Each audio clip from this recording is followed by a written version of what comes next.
الحمد للہ رب العالمین والصلاة والسلام علی سید الانبیاء والمرسلین اما بعد اعوذ باللہ من الشیطان الرجیم بسم اللہ الرحمن الرحیم فَإِذَا دَخَلْتُمْ بُيُوتًا فَسَلِّمُوا عَلَىٰ أَنفُسِكُمْ تَحِيَّةً مِّنْ عِندِ اللَّهِ مُبَارَكَةً طَيِّبَةً اللهم صل على محمد عبدك ورسولك وصل على المؤمنين والمؤمنات والمسلمين والمسلمات. میرے عزیز واجب الاحترام دوستو، بزرگوں اور عزیز طلباء اکرام، اللہ کریم نے بہت ہی اہم نصیحت فرمائی ہے کہ فرمایا فَإِذَا دَخَلْتُمْ بُيُوتًا، جب بھی تم گھر میں داخل ہو، فَسَلِّمُوا عَلَىٰ أَنفُسِكُمْ تَحِيَّةً مِّنْ عِندِ اللَّهِ، تو گھر میں داخل ہوتے ہی سلام کہے، السلام علیکم. سب کو سلام کی عادت بنانے سے بہت بڑے نفع ہیں. میرے اور آپ کے آقا جناب رسول اللہ صلی اللہ علیہ وسلم نے حضرت انس بن مالک رضی اللہ عنہ، جو حضور صلی اللہ علیہ وسلم کے خادم خاص ہیں، 10 سال کی عمر تھی، حضور صلی اللہ علیہ وسلم کی خدمت کی اور رسول اللہ صلی اللہ علیہ وسلم کے دنیا سے پردہ فرما جانے تک خدمت میں رہے. 10 سال خدمت کی، 10 سال کی عمر میں آئے، 10 سال خدمت کی، گویا کہ 20 سال عمر ہوئی. تو 10 سال خدمت میں تو رہے. تو میرے اور آپ کے آقا جناب رسول اللہ صلی اللہ علیہ وسلم نے فرمایا، انس لوگوں کو سلام کیا کرو، اس سے رزق میں برکت ہوگی. سلام کرنے سے رزق میں برکت ہوگی. آج ہم وظیفے پوچھتے پھر رہے ہیں، وہ پیر صاحب کوئی تعویذ دے دو، کوئی وظیفہ دس دو.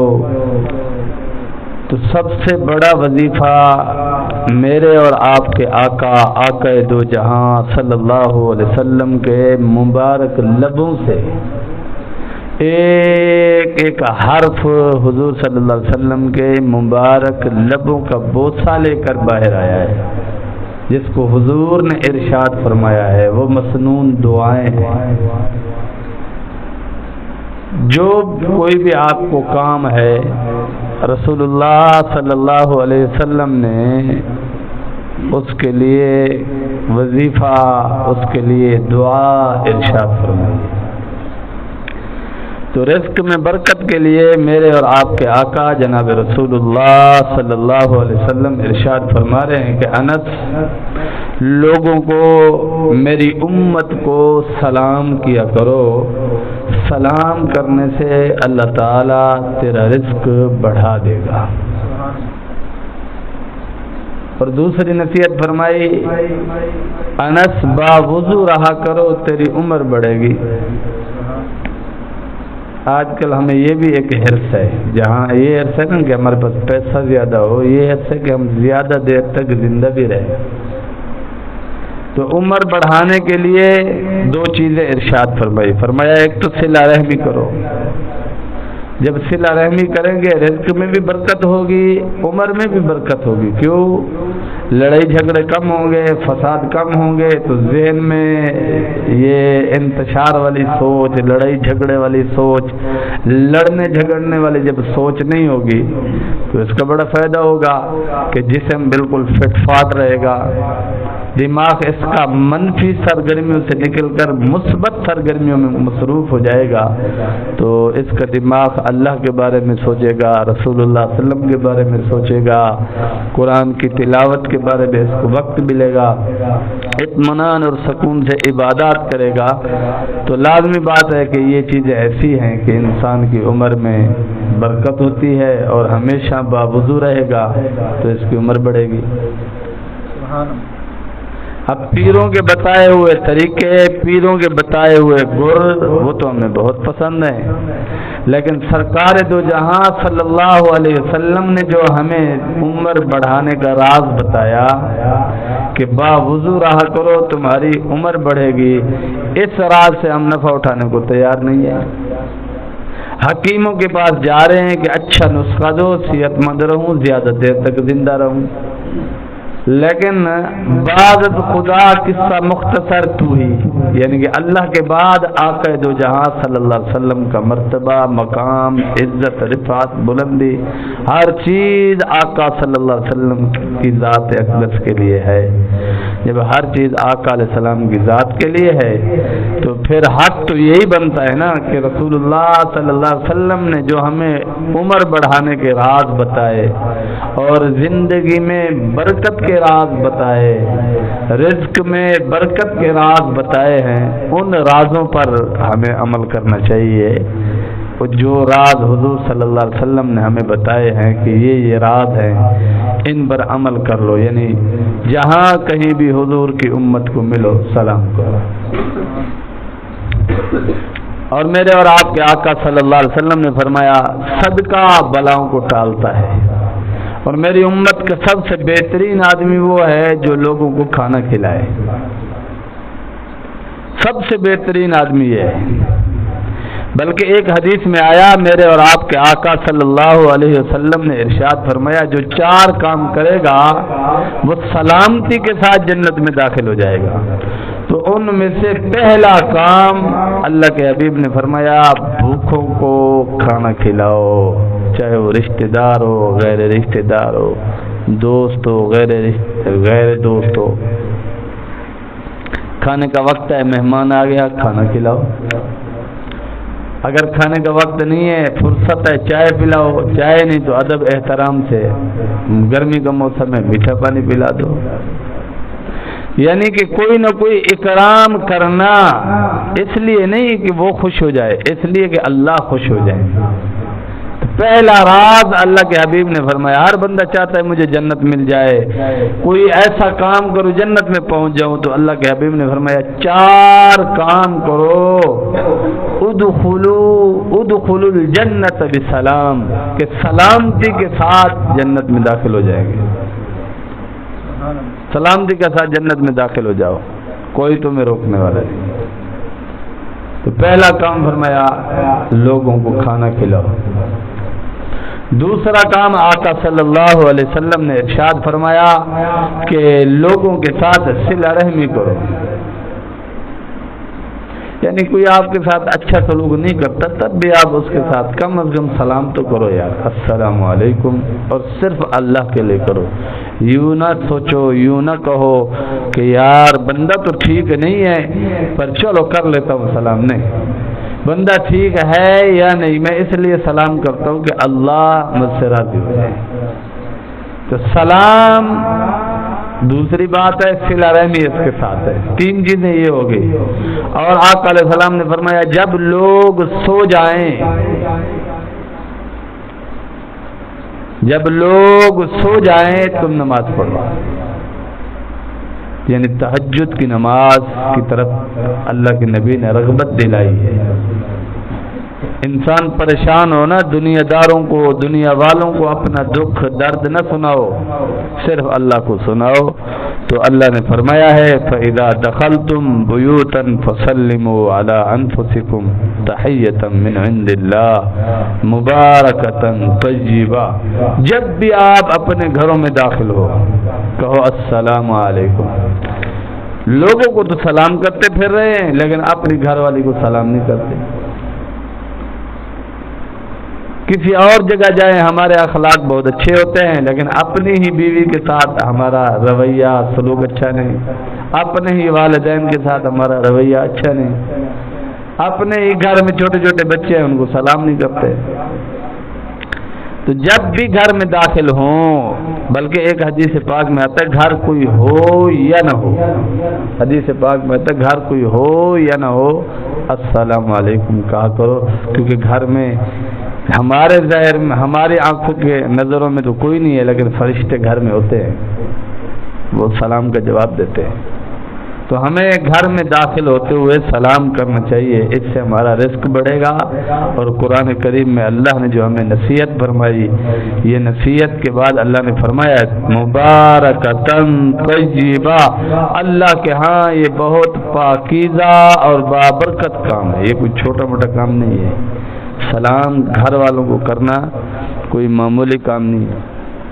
جب بھی گھر میں داخل ہوں، جب بھی گھر جاؤ، السلام علیکم ورحمۃ اللہ وبرکاتہ، سلام اتنا ہے، یہ بھی یاد رکھیں۔ یہ آج کل کوئی نئے لوگ آئے ہوئے ہیں، نئے سلام ہیں ان کے، السلام علیکم ورحمۃ اللہ وبرکاتہ ومغفرتہ وجنتہ حلالہ وجہنم ورحمہ، پتہ نہیں یہ کہاں سے پڑھا انہوں نے۔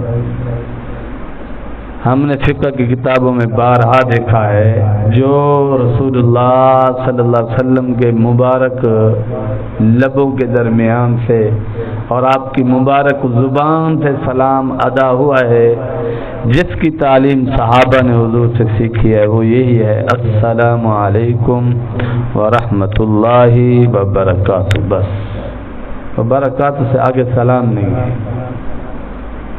تو سلام بھی ہمیں وہ کرنا چاہیے جو مسنون ہے، اپنی طرف سے سلام نہیں گھڑ گھڑ کے چلانے چاہیے کہ آگے وجنت ولالہ وجہنم حرام، پتہ نہیں کوئی دو چار لفظ اور بھی کوئی بول رہے ہوتے، سمجھ نہیں آتے ہمیں۔ تو بہرحال جو عمل رسول اللہ صلی اللہ علیہ وسلم نے ارشاد فرمایا ہو، صحابہ نے عمل کیا ہو، وہ معیار ہے۔ اس کے علاوہ جو لوگوں نے اپنی طرف سے، یعنی اجماع امت بھی اس پر نہیں ہے، فقہا کی اس پر مستند آراء بھی نہیں ہے، پھر اپنی طرف سے عمل گھڑ لیا، یہ بدعت ہے۔ اور حضرات صحابہ کرام رضوان اللہ علیہم اجمعین سے محبت، عقیدت، احترام، یہ بھی ضروری ہے۔ ہمارے دلوں میں احترام نہیں ہے، ادب نہیں ہے۔ اب یہاں سیلاب آیا ہوا ہے، یہ اللہ پاک کی طرف سے امتحان اور آزمائش ہے۔ اور اپنے بارے میں ہمیں کیا تصور کرنا چاہیے کہ ہمارے گناہوں کی وجہ سے آیا ہے، ہم پر اگرچہ نہیں آیا، ہم عافیت میں ہیں، لیکن ہمارے گناہوں کی نحوست ہمارے ہی مسلمان بھائیوں پر ہے۔ لیکن یہاں اللہ معاف کرے، ہم بھی جاتے ہیں روزانہ کہ روٹی شوٹی بانٹنے، کبھی چاول بانٹنے، تو ہم دیکھتے ہیں لوگ اللہ کریم کی ذات کے بارے میں ایسی زبان مار رہے ہوتے ہیں، اللہ اللہ اللہ اللہ اللہ اللہ، مسلمان بھی نہیں رہتا بندہ، ادب کا لحاظ بھی نہیں کرتے۔ جبکہ یہ حدیث پاک میں آتا ہے کہ جتنا بھی ہم پر مصیبتیں آتی ہیں، یہ زمین سے بھیجے ہوئے اعمال ہیں، یعنی کہ ہم زمین پر جو اعمال کرتے ہیں یہ اوپر جاتے ہیں اور ہمارے اعمال کے موافق اوپر سے فیصلے ہو کر نیچے آتے ہیں۔ اب ہمارے ہی اعمال ہیں، ہمارے ہی گناہ ہیں، لیکن ہم اپنے دوسرے مسلمان بھائیوں کے لیے یوں بھی نہیں کہہ سکتے کہ ان کے گناہ ہیں، ہمارے گناہوں کی وجہ سے ان پر اللہ کی طرف سے آزمائش اور امتحان ہے، اور اس میں ہماری ہر قسم کی نالائکی نادانی شامل ہے۔ ایک ہماری عبادات صحیح نہیں ہے، دوسرا ہمارے معاملات صحیح نہیں ہے، حقوق العباد پورے نہیں ہیں، اور اپنی قسمت کا فیصلہ ہم خود غلط کرتے ہیں۔ یعنی کہ ہم اقتدار کے لیے لوگ تو ایسے منتخب کرتے ہیں جو دین کی الف بے بھی نہیں جانتے، دین کی خدمت کیا کریں گے، لیکن ہمارے خیال، تصورات اور ہماری کیا کہتے ہیں وہ چمکدار باتیں، جن پر ہم ملمت سازی کر کے باتیں مجلس میں کر رہے ہوتے ہیں کہ ہمیں حضرت عمر رضی اللہ عنہ جیسا حکمران چاہیے۔ جب رعایا حضرت عمر رضی اللہ عنہ کی حقیقی معنی میں متبع ان کی یعنی سنت پر چلے گی، حقیقی معنی میں حضرت عمر رضی اللہ عنہ کے عدل کو اپنے گھر میں نافذ کریں گے، بہن کا حصہ کھانے والا، بھائی کا حصہ دبانے والا، ماں باپ کے ساتھ بدتمیزی کرنے والا، بیوی کے ساتھ بد اخلاقی کرنے والا، اور اپنی اولاد کی صحیح تربیت نہ کرنے والا، اس کے خیالات دیکھو کہ مجھے حضرت عمر رضی اللہ عنہ جیسا حکمران چاہیے۔ سارے کام حضرت عمر رضی اللہ عنہ کے کاموں کے خلاف ہیں، سارے اعمال حضرت عمر رضی اللہ عنہ کے اعمال کے خلاف ہیں، اور اس کے خیال اور جذبات چیک کیجیے، تو خالی جذبات سے کام نہیں ہوگا، کام ہو جائے گا انشاءاللہ۔ ہمارے روش ٹھیک ہو، ہمارے اعمال ٹھیک ہوں، ہمارے معاملات ٹھیک ہوں، ساری امت قرآن و سنت کے موافق زندگی گزارنے والی بن جائے، ہمارے اوپر حضرت عمر رضی اللہ عنہ کے سچے پیروکار، عدل و انصاف کرنے والے حکمران بھی آ جائیں گے۔ لیکن ہمارا مسئلہ نیچے سے خراب ہے، ہم یہاں ساری گڑبڑیں کرتے ہیں، ہمارا نفس بالکل خطرناک حدوں پر ہے، اور عجیب صورتحال ہے کہ اب تو لوگ کہتے ہیں جی حضرت صاحب اپنے آپ پر بھروسہ ہونا چاہیے، یہ جو پیر لوگ ہیں، صوفی لوگ ہیں، یہ خام خواہ ڈراتے ہیں گناہوں سے، بندہ آپ ٹھیک ہو، بندے کی نیت ٹھیک ہو، کچھ نہیں ہوتا۔ اب مجھے بتایا جائے کہ ایک نبی، وَمَا أُبَرِّئُ نَفْسِي إِنَّ النَّفْسَ لَأَمَّارَةٌ بِالسُّوءِ، یہ ایک نبی فرما رہا ہے، اور اللہ قرآن میں ان کے اس بات کو ذکر کر رہے ہیں۔ ایک نبی کہہ رہا وَمَا أُبَرِّئُ نَفْسِي، میں نفس سے بری نہیں ہوں، إِنَّ النَّفْسَ لَأَمَّارَةٌ بِالسُّوءِ، بے شک نفس برائی کا حکم کرنے والا ہے، برائی کی طرف ابھارنے والا ہے، إِلَّا مَا رَحِمَ رَبِّي، مگر جس پر میرے رب رحم فرما دے۔ اور یہ کہتا ہے مولانا صاحب نیت ٹھیک ہونی چاہیے، چند دن کے بعد اس کی اپنی نیت سامنے آئی ہوئی ہوتی ہے۔ یہ کہتا ہے مولانا صاحب اپنے نفس پر بھروسہ رکھنا چاہیے، اپنے آپ پر بھروسہ ہو، کچھ نہیں ہوتا۔ اور یہ جو دعویٰ کرنے والے ہوتے ہیں چند دن بعد یہی پتہ چلتا ہے، یہی چھوار بازی میں، زنا بازی میں، بدکاری میں پتہ نہیں کہاں کہاں پکڑے ہوئے ہوتے ہیں۔ ہمارا عقیدہ ہے کہ تمام انبیاء علیہ السلام بالاتفاق معصوم ہے، کسی نبی سے کسی گناہ کے صادر ہونے کا عقیدہ رکھنے والا اہل سنت والجماعت سے خارج ہے، دائرہ اسلام سے خارج ہے، وہ مسلمان نہیں ہے، یہ ہمارا عقیدہ ہے۔ پھر اللہ نے فرمایا، ایک نبی کہہ رہا ہے وما ابرئ نفسی ان النفس لامارۃ بالسوء الا ما رحم ربی، یہ ہماری تربیت کے لیے کہا جا رہا ہے، ہماری تربیت کے لیے اللہ کریم نے یہ واقعہ بیان فرمایا ہے، ہماری نفس کو اصلاح کے لیے اللہ نے یہ فرمایا ہے۔ ورنہ جلال الدین روم رحمۃ اللہ علیہ نے فرمایا یہ نفس جو ہے نا یہ سانپ ہے۔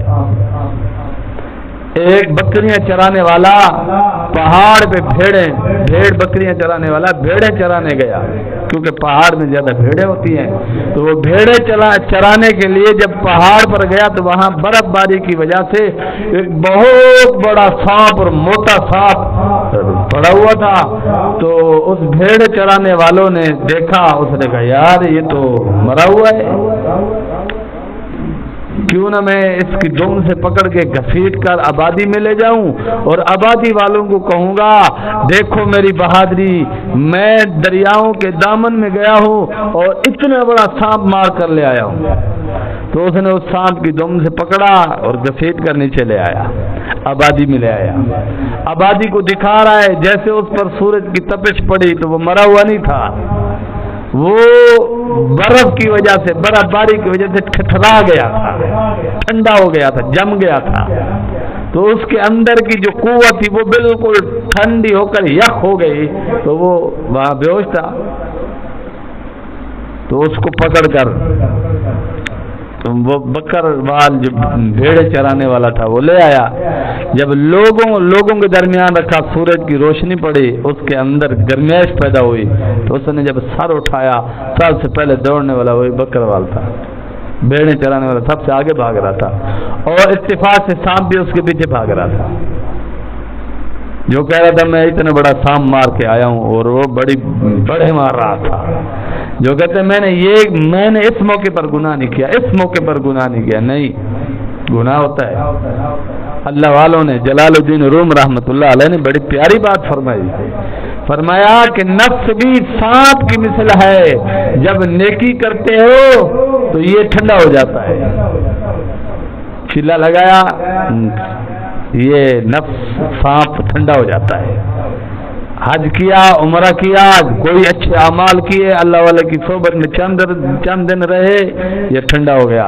اب یہ آدمی کہتا ہے میں بڑا ولی بن گیا ہوں، میرے اندر گناہوں کے خیالات ہی نہیں آتے، لیکن چند دن کے بعد یہ اندر کا سانپ گناہوں کی اور ماحول کی اور حالات کی گرمی سے پھر گرم ہوتا ہے، پھر اس کے کان سے پکڑ کے پھر گناہ میں اس کو گھسا دیتا ہے، پتہ بھی نہیں چلتا، یہ پھر بدماشیاں کرتا پھر رہا ہوتا ہے. پھر یہ ایسے لوگ کیا کرتے ہیں، جب گناہوں میں پھنس جاتے ہیں تو دعویٰ تو بڑا کر لیتے ہیں، ہم بڑے اللہ والے ہیں، ہم گناہوں سے پاک ہیں، اپنے آپ پر ہمیں کنٹرول ہے، ایسے دعوے کرتے ہیں لوگوں میں. اور جب اللہ والوں کو چھوڑ کر چلے جاتے ہیں، پھر گناہوں میں مبتلا ہوتے ہیں، تو پھر شیطان ان کے اندر کبر بھی پیدا کر دیتا ہے کہ اتنی بڑی جخ تو مار لی ہے تو نے، اتنی بڑی بغ تو مار لی ہے تو نے، اب واپس کیسے جائے گا. تو لہذا اب وہ اللہ والوں کی گستاخیاں شروع کر دیتا ہے. میں جانتا اللہ والوں کو، اور جانتا فلاں بزرگ کو، جانتا فلاں عالم کو، پھر ایسی بےہودہ باتیں کر کے یہاں تک کہ بے ادبیاں گستاخیاں کرتے کرتے یہ دین سے محروم ہو جاتا ہے، عبادات سے محروم ہو جاتا ہے، عبادات کی لذت سے محروم ہو جاتا ہے، اور اللہ اس پر مہربانی فرمائے تو ایمان بچ جاتا ہے. ورنہ ایسے کئی لوگ ہیں، صحابہ کرام رضوان اللہ علیہم اجمعین کے بارے میں، انبیاء علیہ السلام کے بارے میں، اور خود ذات باری تعالیٰ کے بارے میں، جیسا کہ میں نے ابھی اشارہ دیا ہے کہ صلات زدگان میں ہم ایسے لوگ دیکھ رہے ہیں جو دین سے دور ہے، بھٹکے ہوئے ہیں، وہ زبانوں سے اللہ کریم کی ذات کے بارے میں ایسی ناخوشگوار گفتگو کر رہے ہوتے ہیں، واللہ زبان پر لانے کو دل نہیں کرتا، لیکن اتنا احساس ہوتا ہے یہ لوگ ایسے ہیں، انہیں کلمہ کی ہوا نہیں لگی، یہ لوگ ایسے ہیں جنہیں اللہ کی عظمت اور شان کا پتہ ہی نہیں ہے، یہ لوگ ایسے ہیں جنہیں اللہ کے احسانات کا احساس ہی نہیں ہے. ایسے بدبخت ہیں جو منہ پہ آئے کہے جا رہے ہیں. اور ہمارے معاشرے میں بھی ایسا ہو جاتا ہے، کبھی کبھی ہم دیکھتے ہیں کوئی فوت کی ہو جائے تو لوگ کہہ رہے ہوتے ہیں سرکی میں، اولا سیاں ان ڈٹھی ڈانگ ماری، لا حول ولا قوت الا باللہ. مومن کو کہنا چاہیے انا للہ و انا الیہ راجعون. وہ یہ تھوڑی کہتا ہے کہ بغیر دیکھے آپ نے مجھے لاٹھی مار دی. یہ تو کافروں کے الفاظ ہیں. کیا مطلب ہے؟ تجھے اللہ تعالیٰ دکھا کر مارتے تو تو چھڑوا لیتا، تیرے اندر طاقت ہے، تو اللہ کا مقابلہ کر سکتا ہے. نمرود، قارون، حامان اور فرعون کتنی بڑے بڑے طاقتور لوگ تھے، اللہ نے لمحوں میں انہیں نشان عبرت بنا دیا. اور ابو جہل اپنے آپ کو بڑا فن خواں کہتا تھا، 2 بچوں کے ہاتھوں اللہ نے اس کی گردن کٹوائی، ذلیل و رسوا کرا دیا، اور جہان عالم کے لیے نشان عبرت بنایا ہے. تو اس لیے کبھی اپنے نفس پر بھروسہ نہ کرو، کبھی بھی. نفس بڑا شرارتی ہے، اور عمر بڑھانی ہے تو باوضو رہو، اور باوضو رہنا مومن کا ہتھیار ہے. باوضو رہنے سے اور بھی بہت سارے فوائد ہیں.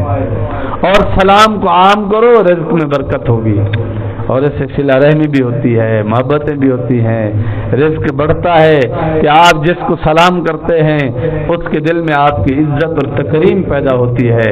کبھی نہ کبھی وہ آپ کو چائے پلا دے گا، پانی پلا دے گا، اس طرح بھی رزق بڑھتا ہے. اور وہ آپ کی دکان ہے، خریدار بنتا ہے آپ کا، جہاں بیٹھتا ہے تعریف کرتا ہے، بھئی السلام علیکم کہتا ہے. لیکن ہمارے ہاں اللہ معاف فرمائے لوگ ایسے ہیں کہ جب کسی سے بات کرتے ہیں تو ابتدا گالیوں سے کرتے ہیں. جبکہ ابتدا سلام سے کرنی چاہیے، یعنی جب مجلس میں آئے تو کہے السلام علیکم ورحمۃ اللہ وبرکاتہ، یہ کہنا چاہیے۔